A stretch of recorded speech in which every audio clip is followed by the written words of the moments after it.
अमरावतीच्या नांदगाव खंडेश्वर तालुक्यातील पुराचं पाणी ओसरले। पुराचं पाणी आणि मुसळधार पावसामुळे पिकांचं प्रचंड मोठं नुकसान झालंय। घरांची पडझड झाल्याची माहिती स्थानिक भाजपा आमदार प्रताप अडसळ आणि अमरावतीचे जिल्हाधिकारी आशिष येरेकर यांच्याकडून धामक या ठिकाणी पाहणी करण्यात आली आहे। तर नुकसानीची पाहणी करत शेतकरी आणि नागरिकांशी संवाद साधलाय। आता प्रशासनातर्फे आपण या तिन्ही तालुक्यांमध्ये आणि इतरही ठिकाणी जिथे जिथे आपल्याला आवश्यकता आहे ते आमची डिस्ट्रिक्ट डिझास्टर रिलीफ फोर्सची टीम आहे त्या ठिकाणी पाठवत असतो। कालही मी जवळच्याच एका गावामध्ये इथे पाठवून पुलावर पाण्यामध्ये एका गाडीमध्ये जवळपास 10 लोक त्या ठिकाणी अडकले होते, तर त्यांचं रेस्क्यू आपण डिस्ट्रिक्ट डिझास्टर रिस्पॉन्स फोर्स जे DDRF आहे त्याच्या माध्यमातून केलं।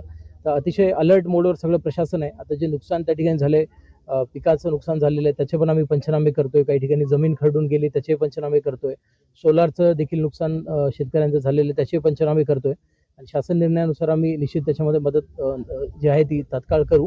आणि या गावच्या पुनर्वसनासाठी म्हणजे आता आमदार महोदयांनी सांगितलं की आता अंतिम टप्प्यात आहे, ते मोजणी झालेली आहे, तर याला सुद्धा आम्ही गती देऊन हा जो प्रश्न आहे या गावचा परमनंटली त्या ठिकाणी सोडवायचा प्रयत्न करू। मी सगळ्यांना आश्वस्त करू इच्छितो की शासनाच्या वतीनं माननीय मुख्यमंत्री महोदयांनी इथे आदर्श पुनर्वसनाला मान्यता दिलेली आहे, त्याची प्रक्रिया सुरू झालेली आहे आणि महत्त्वाचा टप्पा म्हणजे मोजणी करून GMRचा, तर तोही पूर्ण झालाय। GMR 1-2 दिवसात SD ऑफिसला जमा होईल आणि त्यानंतरची जे मग भूसंपादनाची आपल्या अधिग्रहणाची प्रक्रिया आहे किंवा पुनर्वसनाची प्रक्रिया आहे ती सगळी 100% आपण लवकरात लवकर पूर्ण करून घेऊ। माझी जिल्हाधिकारी महोदयांनी मी विनंती केली आहे आणि शासनालाही पत्र लिहिलेलं आहे की हे पुनर्वसन तात्काळ करणं आवश्यक आहे, कारण असा यावर्षी सुदैवानं याच्या आधी 2-3 वेळा झालं तरी जीवितहानी झाली नाही। या सुदैवानं जमेची बाजू आहे, परंतु भविष्यातही असं काही होईल हे सांगता येत नाही। उद्या एखादी जीवितहानी झाली तर ते न भरून निघणारं नुकसान आहे। यासोबतच अकोला आणि बुलढाणा जिल्ह्यात देखील मुसळधार पाऊस कोसळतोय आणि शेगाव बाळापूर मार्गावर पावसाचं पाणी साचले।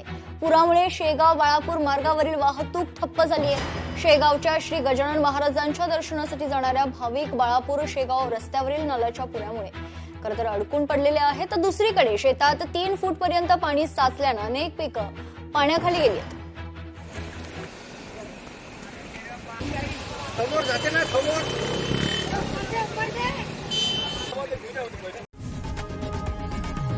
लोकशाही मराठी ऐका, पहा, जागरूक रहा।